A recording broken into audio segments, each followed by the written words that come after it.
오늘도 예배하는 자를 찾으시는 하나님 앞에 예배하며 하늘의 뜻을 우리 안에 채우기를 원합니다. 다 같이 묵상기도 드리겠습니다.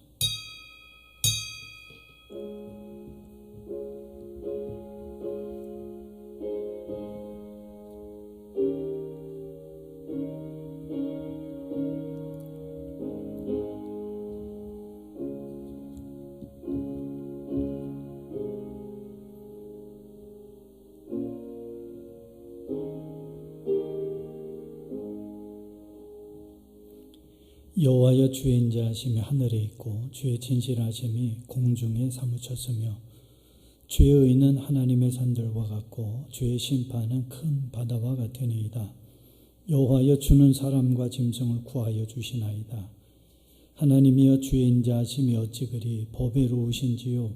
사람들이 주의 날개 그늘 아래에 피하나이다. 거룩하시고 자비로우신 하나님 아버지, 감사와 찬송과 영광을 하나님께 올려드립니다. 오늘도 거룩한 주일 하나님 앞에 신령과 진정으로 예배하오니 주께서 이 시간 우리 가운데 임재하셔서 영광 받아주시되 영상을 통해서 하나님의 은혜를 채우기를 원하는 우리 모든 성도들 한 심령 가정 위에 주의 인자하심을 더하여 주시옵소서. 시종을 주께 의지하옵고 예수님의 이름으로 기원하옵나이다. 아멘. 찬송가 308장을 먼저 부르도록 하겠습니다. 308장 찬송이 되겠습니다.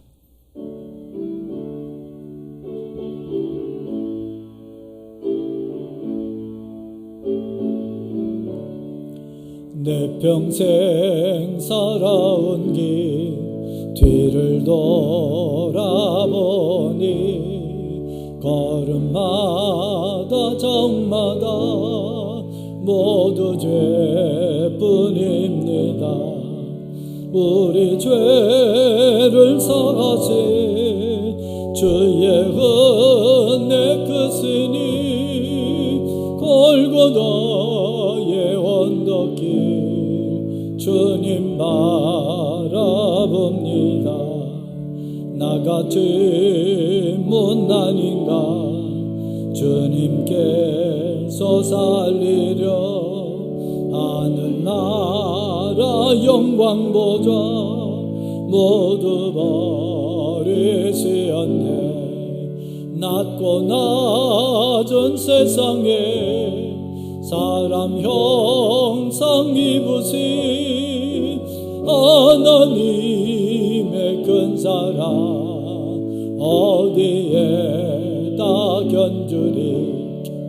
예수님 나의 주님 사랑의 주 하나님, 이제 나는 예수님만 높이면서 살겠네. 나의 남은 인생을 주와 동행하면서 주님 자랑 전하며 말씀 따라 살겠네. 아멘. 이어서 310장 찬송을 부르겠습니다.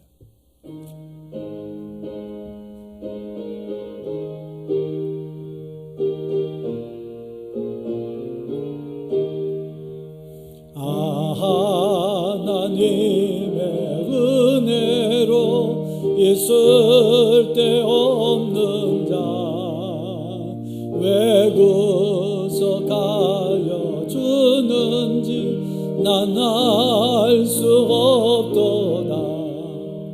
내가 믿고 또 의지함은 내 모든 영병 아시는 주님 늘 보호해 주실 것을 나는 확실히 하네.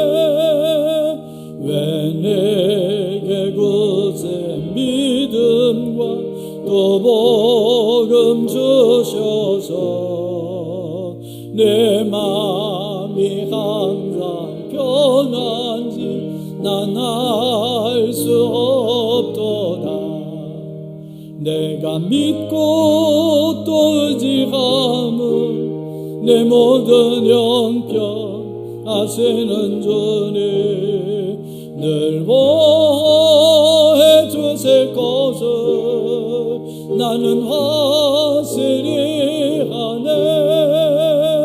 왜 내게 성령 주셔서 내 마음 감동해 주 예수 믿게 하는지 난 알 수 없도다.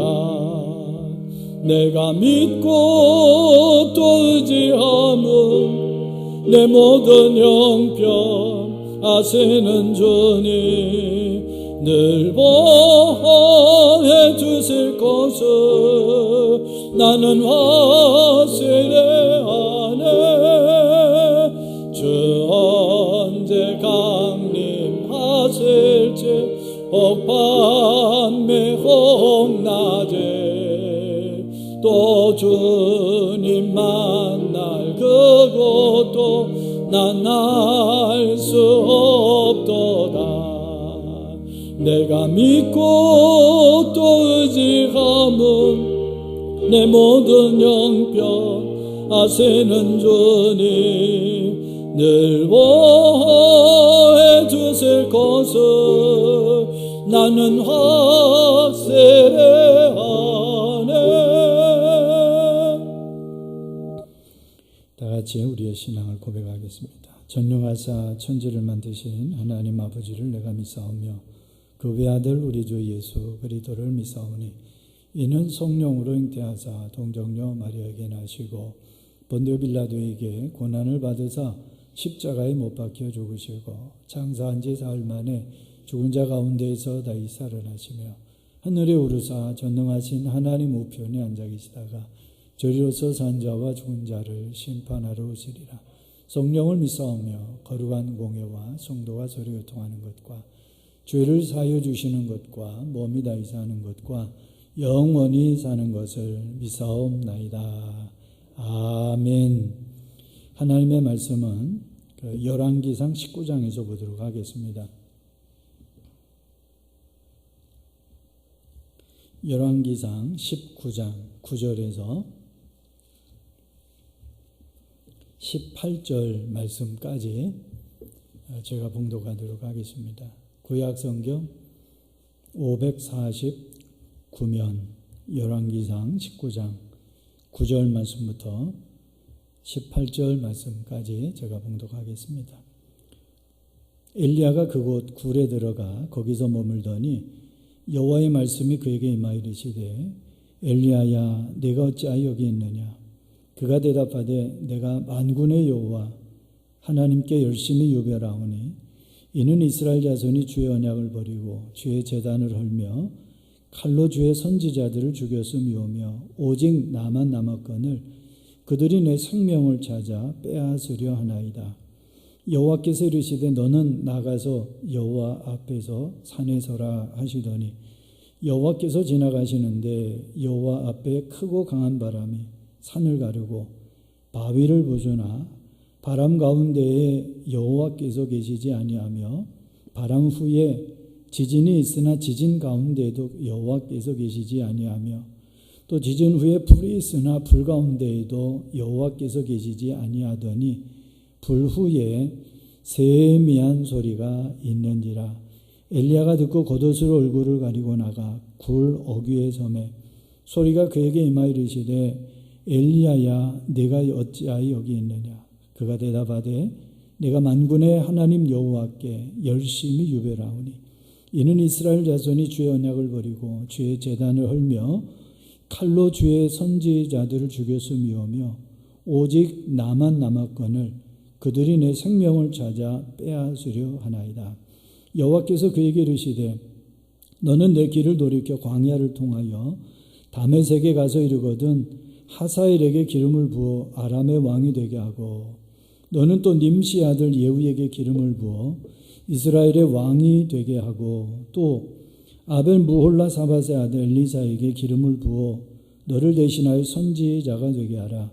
하사엘의 칼을 피하는 자를 예후가 죽일 것이요 예후의 칼을 피하는 자를 엘리사가 죽이리라. 그러나 내가 이스라엘 가운데에 7,000명을 남기리니 다 바알에게 무릎을 꿇지 아니하고 다 바알에게 입맞추지 아니한 자니라. 아멘. 하나님께서 오늘도 예배하는 우리 모든 성도들의 영과 육, 몸과 마음과 삶을 지켜주시기를 주님의 이름으로 축복합니다. 저는 오늘 코로나 동굴에서 벗어나자 이런 제목으로 함께 은혜를 나누려고 합니다. 이 코로나19 바이러스 사태가 생각보다 길어지고 있습니다. 이 방역 당국에서도 고민을 많이 하고 있습니다만은 이 코로나 사태가 우리들의 삶을 참 다양한 변화로 이끌어가는 것을 보게 되는데 그 중에 하나가 이 비대면 예배가 아닐까 이런 생각을 해요.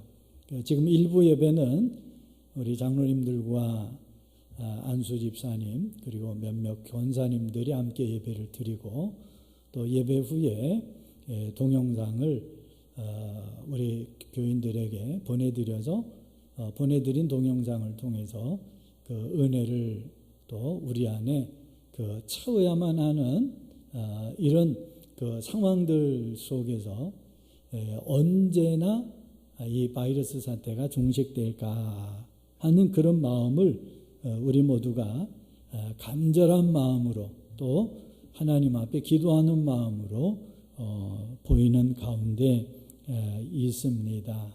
이 코로나 사태가 장기화되면서 그로 인해서 많은 고충이 따르고 있습니다. 또 많은 고통이 우리를 괴롭히고 있고 또 우리 모든 그 성도들의 삶뿐만이 아니라 우리 민족 가운데에도 삶이 피폐해져감을 고백하는 그런 이웃들이 점점 늘어나고 있고 더 안타까운 것은 가족 간의 불신 또 이웃 간의 불신 각계각층에서 일어나는 오해들로 인한 갈등들이 더 큰 그 문제가 아닐까를 생각을 해봅니다. 영국의 사상가였던 프랜시스 베이컨은 진리를 발견하기 위해서 사람들이 범할 수 있는 오류들이 있는데 그것을 설명하기 위해서 4대 우상론을 이야기합니다.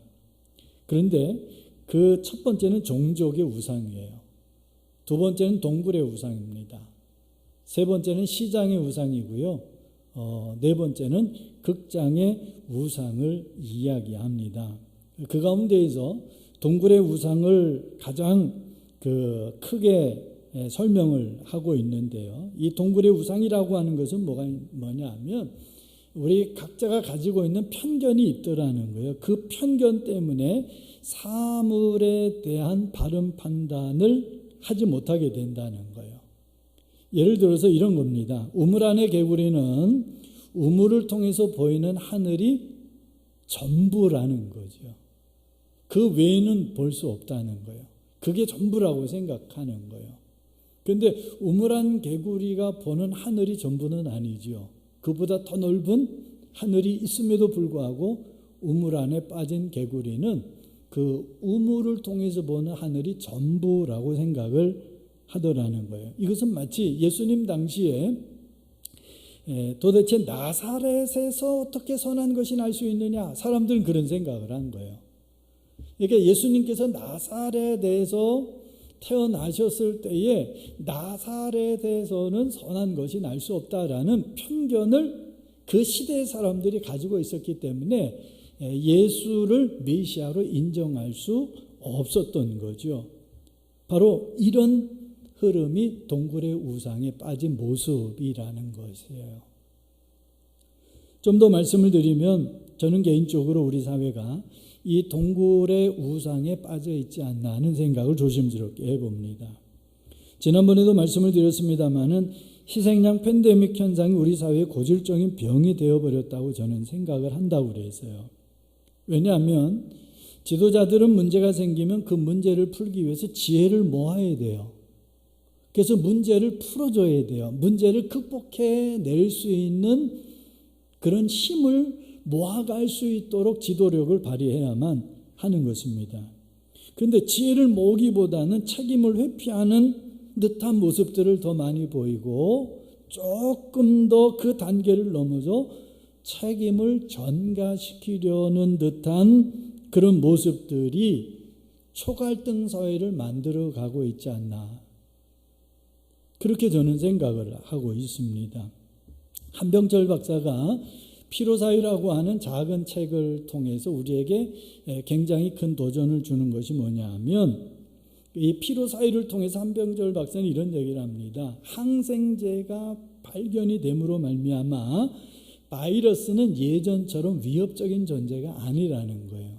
항생제가 발견되어져서 예전처럼 이 바이러스는 우리에게 위협을 크게 주지 못한다라고 하는 거예요. 그것보다도 더 큰 문제는 뭐냐면 보이지 않는 그런 증상들, 다시 말하면 신경성 질환들로 인해서 점점 우리 사회가 초갈등 사회로 피로해져 가는 것, 그것이 더 큰 문제라고 지적을 하는 것을 보게 되어집니다. 물론 오래전 쓰신 책이었습니다만은 오늘 이 시대를 조명해 볼 때 참고가 되기 때문에 한번 말씀을 드려봅니다. 그런데 성경을 보면 엘리야 선지자를 통해서 우리는 많은 생각을 해보게 됩니다. 엘리야 선지자만큼 위대한 선지자가 또 어디에 있겠어요? 열왕기상 18장에 보면 바알과 아세라 선지자와 대결을 합니다.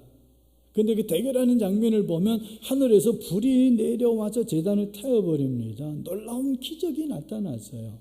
엘리야 선지자를 통해서 정말 상상도 하지 못했던 놀라운 기적을 보게 하셨습니다. 그러니까 분명히 하나님은 살아계시다라는 사실을 엘리야 선지자를 통해서 선명하게 보여주셨던 거죠. 이 정도가 되면 엘리야를 비롯한 엘리야의 주변에 있었던 모든 사람들, 그 시대의 모든 사람들이 야, 과연 여호와께서 여기에 계셨거늘 우리가 알지 못했도다 하면서 하나님 앞에 무릎을 꿇고 두 손을 번쩍 들고 천부여 의지없어서 손들고 옵니다. 이래야 자연스러운 일이죠. 특별히 아합과 이세벨 왕후도 하나님을 믿어야만 했을 것입니다. 설령 믿지는 못하였다 할지라도 하나님을 믿는 신앙을 인정해야만 그것이 맞는 거죠. 그것이 자연스러운 일이죠.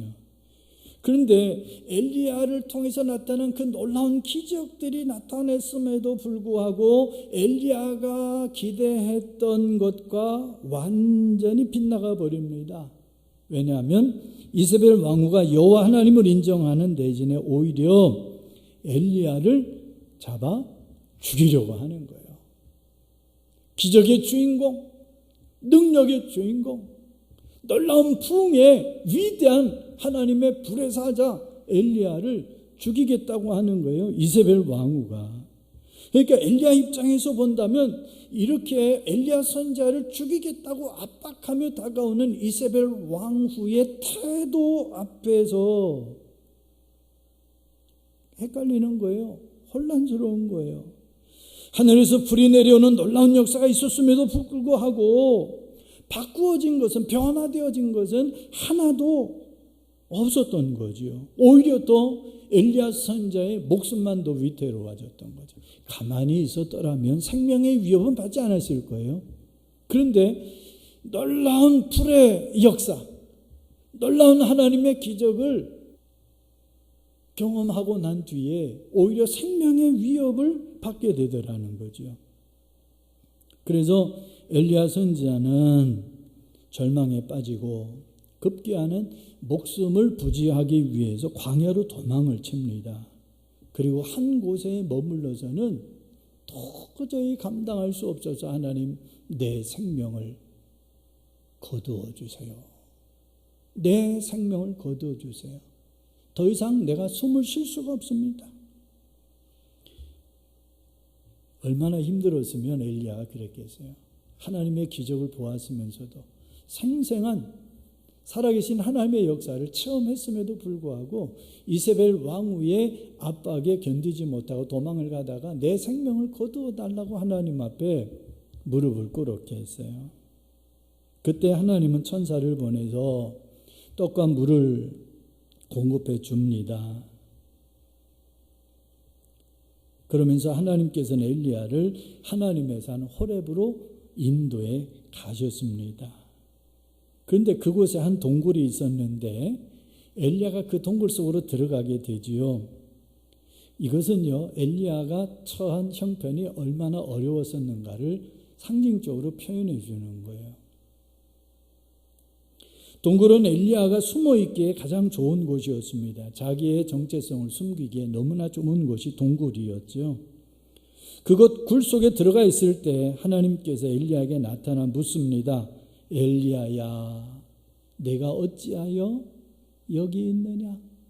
엘리야야, 내가 어찌하여 여기 있느냐? 이 질문 앞에 엘리야는 두 번이나 같은 대답을 합니다. 10절과 14절에 보니까 내가 만군의 하나님 여호와께 열심히 유별하오니, 내가 열심히 살았다는 거예요. 충성되게 사명을 감당했다는 거예요. 이는 이스라엘 자손이 주의 언약을 버리고 주의 제단을 헐며 칼로 주의 선지자들을 죽였음이오며 오직 나만 남았거늘 그들이 내 생명을 찾아 빼앗으려 하나이다. 내가 사명을 감당하기 위해서 최선을 다했고 충성을 다했는데 오히려 지금 내 생명의 위협을 받기까지 나는 큰 고통 가운데 절망 가운데 있습니다 라고 고백을 합니다. 엘리야의 대답을 살펴보면 하나님을 위해서 충성했다는 거예요. 그런데 그럼에도 불구하고 상황은 변한 것이 하나도 없다는 거예요. 달라진 것은 하나도 없다는 거예요. 오히려 이세벨 왕후가 나를 찾아서 죽이려 하기 때문에 내가 여기까지 도망와서 동굴 속에 숨을 수밖에 없었다는 것입니다. 이 고백 속에 나타난 엘리야의 상태는 어떤 상태일까요? 아마 이런 거예요. 주님, 나는 이제 더 이상 주님을 위해 일할 능력도 의욕도 힘도 없습니다. 하늘에서 불이 내려온 역사를 경험하지 않았습니까? 그럼에도 불구하고 변한 것은 아무것도 없지 않습니까? 더군다나 나 혼자 남았습니다. 이제는 나 혼자 어떻게 주애를 감당하겠습니까? 나 그냥 내버려 두세요. 되는 대로 이제는 이 동굴 속에 숨어 살겠습니다. 이제 더 이상 나를 향한 관심 꺼주세요. 아마 이런 상태가 아니었을까를 생각해 봅니다. 그러니까 엘리야는 지금 동굴 속에서 하나님에 대한 믿음을 잃어버려 가고 있습니다. 자기 생각에 사로잡혀서 절망적인 상황 속에 점점 빠져들어가고 있습니다.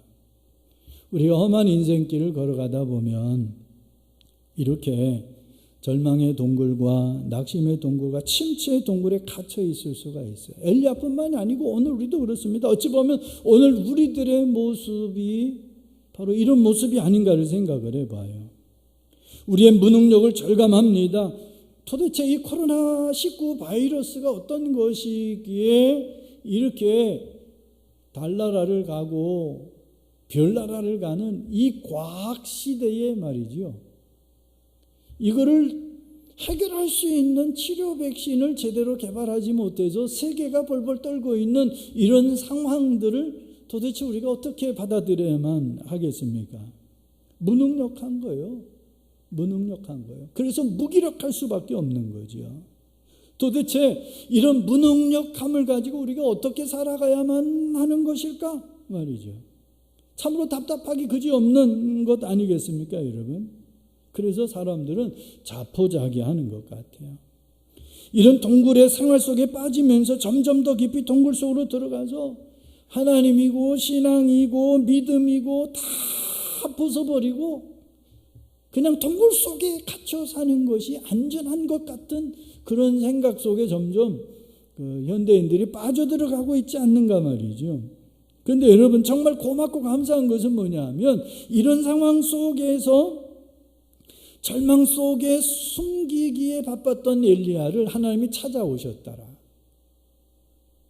절망과 낙심의 동굴에 갇혀 자신을 숨기기에 바빴던 엘리야에게 여호와 하나님이 먼저 찾아오셔서 말씀하셨다는 사실이 얼마나 위로가 되는지 몰라요. 이것이 은혜인 줄 믿습니다.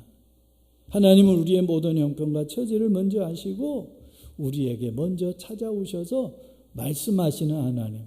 아담과 하와가 하나님의 말씀에 불순종하고 나무숲 속에 자신의 몸을 피해 숨어 들어갔을 때 하나님이 찾아오셔서 아담아 아담아 내가 어디 있느냐 말씀하여 주셨던 것처럼 지금 이세벨 왕 후에 그 추격이 두려워서 생명을 부지하기 위해서 하나님의 산 호렙에 이르러 한 동굴 속에 깊이 숨어들었던 엘리야에게 하나님께서 찾아가 주셔서 엘리야야 하고 말씀해 주셨다는 사실이 얼마나 큰 은혜인 줄 몰라요. 하나님은 오늘도 우리에게 찾아오셔서 말씀하시는 줄 믿습니다. 절망 중에 빠진 베드로에게 벌하신 주님이 먼저 찾아가셨습니다. 그리고 수제자의 지위를 회복시켜 주셨습니다. 오늘도 아담과 하와에게 찾아가신 하나님, 엘리야에게 찾아가 주신 하나님, 절망 가운데 옛생활로 돌아가 버렸던 베드로에게 찾아가 주셔서 말씀하시고 위로하시고 다시금 회복시켜 주시는 하나님의 은혜가 오늘 예배하는 우리 모든 성도들에게 충만하게 채워지기를 예수님의 이름으로 축복합니다. 내가 어찌하여 여기 있느냐? 하나님은 엘리야를 찾아오셔서 물으셨어요. 내가 어찌하여 여기 있느냐? 오늘 이 말씀을 통해서 우리의 동굴을 벗어나는 축복이 있기를 예수님의 이름으로 축원합니다. 그런데요, 11절 말씀에 보면 내가 어찌하여 여기 있느냐 하신 하나님께서 엘리야에게 이야기합니다. 너는 나가서 여호와 앞에서 산에 서라. 그렇게 말씀하셔요. 너는 나가서 여호와 앞에서 산에 서라. 너는 나가서 동굴에서 나가라는 말씀입니다. 이 동굴은 일반적으로 어두컴컴합니다. 침침합니다. 음침합니다. 빛이 비춰지지 않는 그 동굴 속에서 오래 지내다 보면 사람이요 이상해져요. 이상해질 수밖에 없어요. 이것은 영적인 면에서도 마찬가지라고 생각을 합니다. 우리가 살아가면서 동굴 속에 빠져 들어갈 때가 있습니다. 그런데 그 동굴이 어떤 동굴이라 할지라도 그 동굴에 빠지면 빠질수록 더 어두컴컴해지고 침침해지고 더 견딜 수 없어지는 거예요. 요즘 이 코로나19 바이러스로 인해서 교회마다 많게는요 절반 이상 보통 3분의 1이 줄었다고 이야기를 합니다. 그런데 더 큰 문제는 뭐냐면 자영업자들의 사업장이에요. 여기도 심각한 그런 수준에 이르렀습니다. 처음에는 코로나 때문에 예배에 참석하지 못하였다가 점점 그 깊은 동굴 속에 더 깊이 들어감으로 말미암아 하나님과의 거리가 멀어져 가는 듯한 그런 모습을 보이기도 해요. 근데 사실 교회처럼 안전한 곳이 어디에 있습니까? 다른 식당에 가서는 식사를 잘 하는데 이것은 뭐 비난하고자 하는 얘기가 아니라 있는 그대로를 한번 생각해 보자는 거예요. 교회에서 식사하면 안 되는 이유가 뭘까요? 식당에서는 바이러스가 확진이 안 되는데 교회에서 식사하면 바이러스에 감염이 된다. 이런 논리가 성립이 되나요? 성립이 안 돼요. 비근한 예로 회사에서도 구내식당이 있습니다. 다 운영하고 있습니다. 관공서 구내식당이 있습니다. 다 운영하고 있습니다. 청와대 구내식당이 있습니다. 거기서도 다 운영하고 있습니다. 그런데 유독 교회에서 식사하지 말라. 물론 조심스러워서 조심하자는 차원의 그런 권고라고 생각을 합니다만은 그런데 우리 사회가 그런 편견과 오해 속에 사로잡혀 있단 말이죠. 사업하면서 만날 사람 다 만나지 않습니까? 직장생활하면서 할 일 다 하지 않습니까? 하루에도 수만 명이 오고 가는 지하철은 어떻습니까? 우리가 한번 냉정하게 이성적으로 한번 생각을 해보자라고 하는 거죠. 그럼에도 불구하고 교회가 위험하다? 교회가 위험하다는 거예요. 교회가 위험하다는 거예요. 교회에서 밥 먹는 것이 너무너무 위험하다는 거예요. 그러면서 그 쿠폰을 발행하지 않아요. 식당에 가서 밥 먹으라고. 여행 가서 잠자라고 하지 않습니까?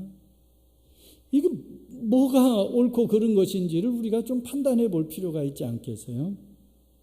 어찌 보면 이 시대가요, 우리 시대가 코로나 바이러스라고 하는 동굴에 갇혀서 거기서 빠져나올 생각을 하지 아니하고 점점 그 동굴 속으로 깊이 들어가 버리는 것이 아닌가.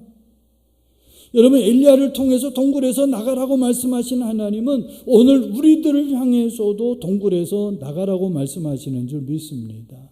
동굴에서 나가서 하나님 앞에 서라는 거죠. 코로나 바이러스라고 하는 동굴에 언제까지 우리가 머무르겠느냐. 빨리 그 동굴에서 벗어나라는 거예요. 그래서 하나님 앞에 서라는 거예요. 우리 모두가 하나님 앞에 바로 서자라고 하는 거죠.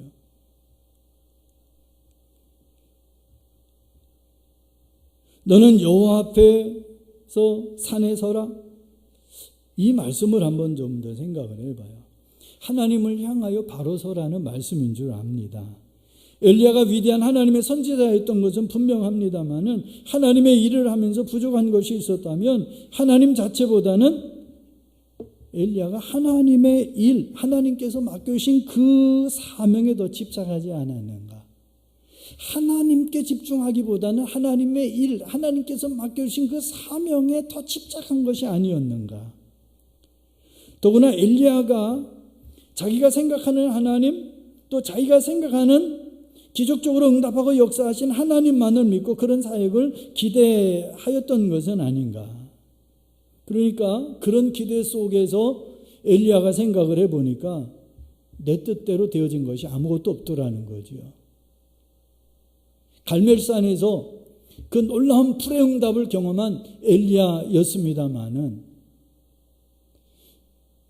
불로 역사하신 하나님의 그 위대하심을 체험했음에도 불구하고 엘리야는 자기 뜻대로 된 것이 없어요. 자기 생각대로 된 것이 없어요. 자기가 기대한 대로 되어진 것이 아무것도 없더라는 것입니다. 그러니까 절망한 거죠. 그러니까 낙심한 거죠. 그러니까 하나님을 굳건히 의지할 수 없었던 거죠. 그런 엘리야에게 하나님은 내 앞에 서라고 말씀하시는 줄 믿습니다. 하나님 앞에 서라는 거예요. 우리가 신앙생활을 하면서 하나님과 인격적인 만남을 가져야 되고요. 하나님을 인격적으로 알아야 합니다. 그러기 위해서는 우리가 하나님 앞에 서야 할 것입니다.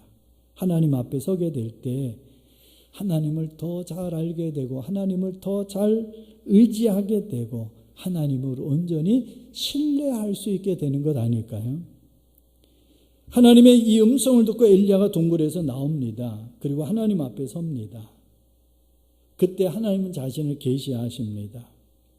크고 강한 바람이 산을 가르고 바위를 부수지만 그 가운데 하나님이 계시지 않았다라고 말씀하고 있어요. 바람 후에 지진이 있었지만 그 지진 가운데도 계시지 않았다고 말씀했습니다. 지진 후에 불이 지나가지만 그 불 속에서도 하나님은 계시지 않았다라고 증언하고 있지 않습니까? 여기 나타나는 크고 강한 바람이나 지진이나 불은요 모두가 하나님의 임재의 상징입니다. 특별히 엘리야는 하늘에서 내리는 불을 경험했어요. 엘리야는 지금까지 하나님을 이런 하나님으로만 알고 믿었습니다. 그런 하나님의 역사만이 사람을 바꿀 수 있다고 생각했습니다. 그런데 하나님은 그 가운데 계시지 아니하시고 그 이후에 세미한 음성으로 엘리야에게 다가오셨어요. 엘리야가 생각했던 그런 모습으로 나타나지 않았어요. 엘리야가 기대했던 그런 모습으로 하나님이 나타나지 않으셨어요. 전혀 생각하지도 못했고 기대하지도 않았던 세미한 음성으로 엘리야에게 다가오신 줄 믿습니다. 그러니까 오늘도 마찬가지죠. 우리가 하나님을 내 생각으로 또 내 뜻대로 내 취향대로 제한한다면 우리도 엘리야처럼 동굴 속에 갇힐 수밖에 없는 거죠. 동굴의 우상에 빠지기 쉬운 거죠.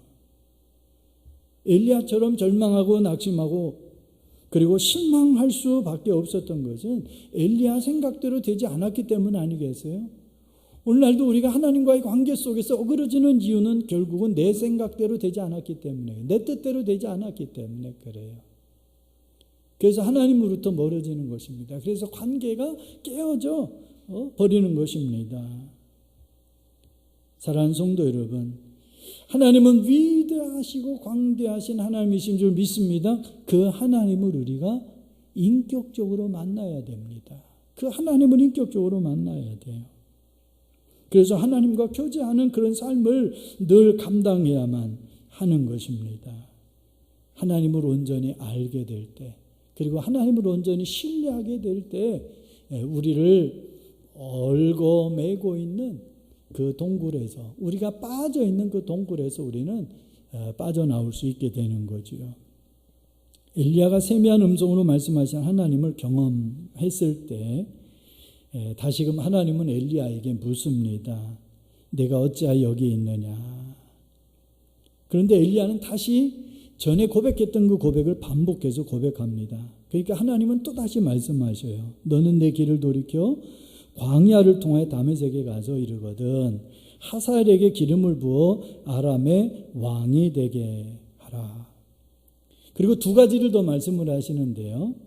님시 아들 예후에게 기름을 부어 이스라엘 왕이 되게 하라는 것이고, 세 번째는 엘리사에게 기름을 부어 너를 대신하여 선지자가 되게 하라고 말씀을 하셔요. 엘리야 선지자는 지금 사명을 망각하고 여기까지 도망쳐 왔습니다.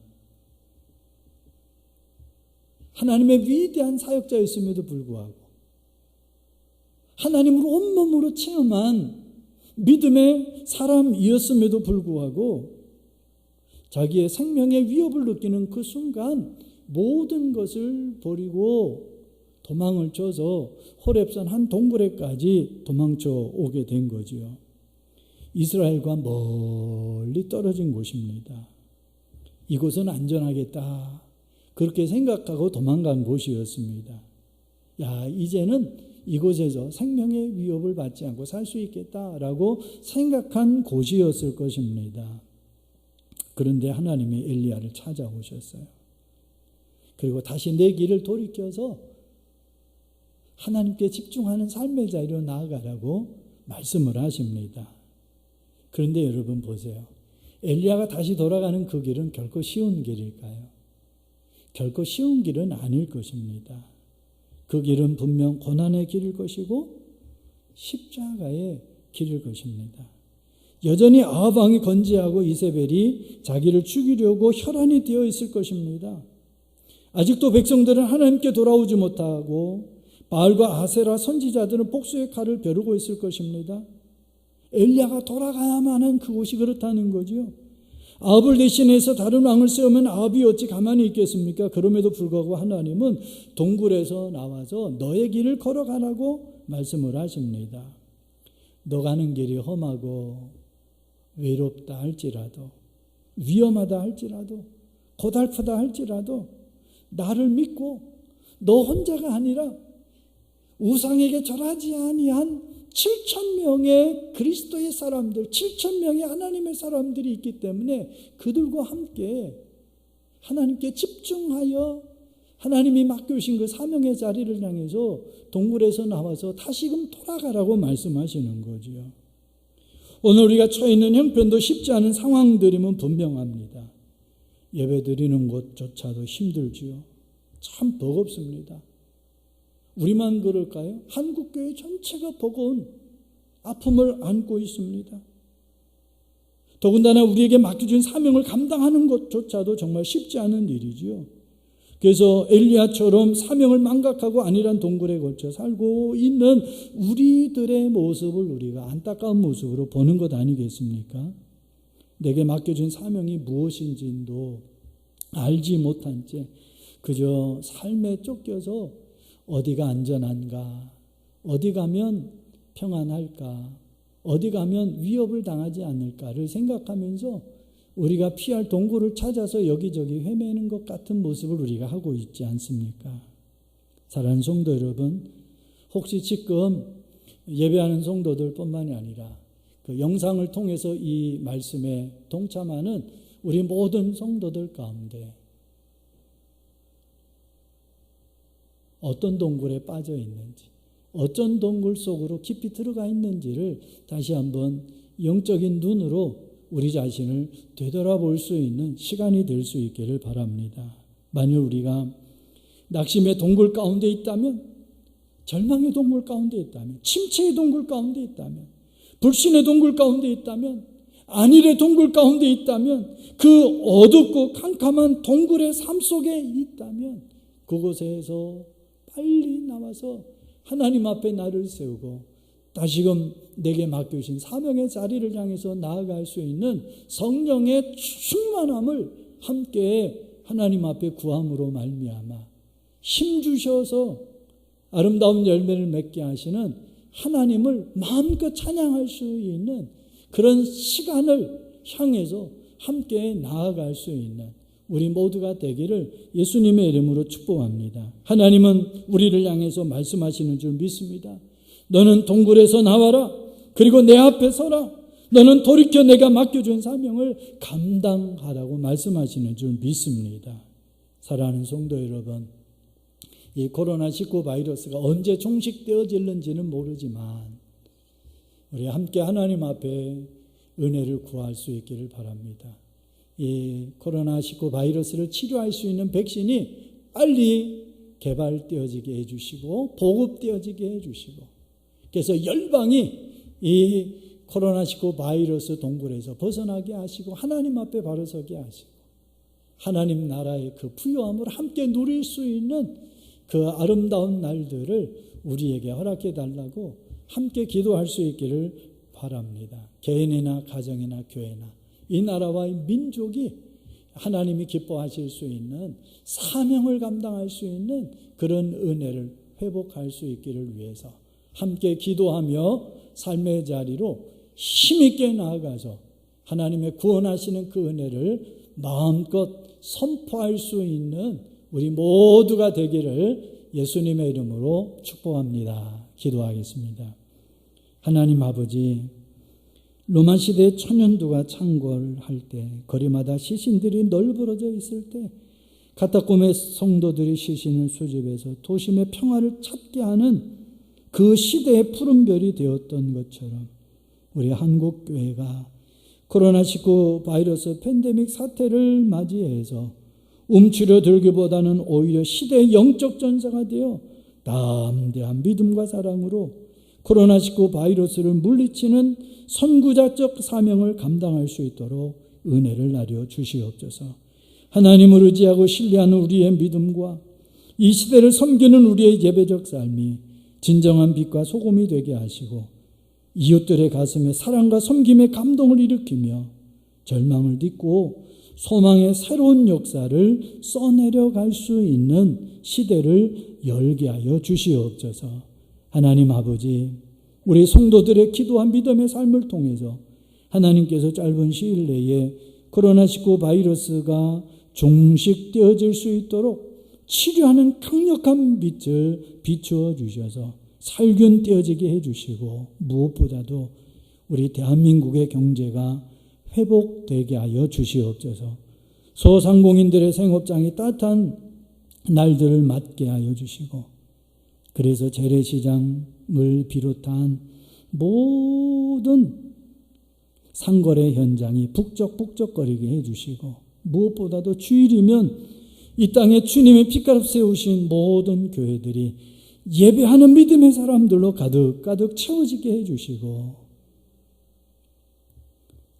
모든 대한민국 국민들 정서에 건강의 봄이 다시 찾아오도록 기름 부어 주셔서 그리하여 새로운 대한민국이 다시 스타트할 수 있도록 하나님 은혜를 나려주시고 오늘도 비대면으로 예배할 수밖에 없는 우리 금남교회 모든 성도들, 전목이 어린아이로부터 연세 드신 어른들에 이르기까지 영혼도 범사도 몸과 마음과 믿음도 강건하게 치유되어지고 회복되어지는 은혜를 누리게 해 주시옵소서. 축복하며 예수님의 이름으로 기도하옵나이다. 아멘.